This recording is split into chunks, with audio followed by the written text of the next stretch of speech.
আমি ঝাঁসির রানী লক্ষ্মীবাই। এই ঝাঁসি আমার মায়ের মতো, আমি একে কারোর হাতে তুলে দেব না।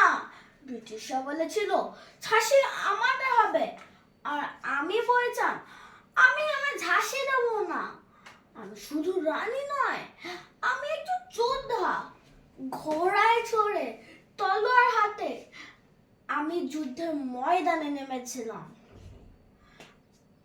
আমার কোলে ছিল আমার সন্তান, আমার হৃদয় ছিল আমার দেশ। দেশে যত জীবন দিতে আমার একটু ভয় পাইনি। মনে রেখো, সাহস মানে ভয় না পাওয়া নয়, সাহস মানে ভয়কে জয় করা। মেয়েরা দুর্বল নয়, মেয়েরাও ইতিহাস গড়ে। আমি দেশের জন্য প্রাণ দিয়েছিলাম, আর কিন্তু আমার সাহসটা চিরকাল বেঁচে থাকবে। জয় হিন্দ।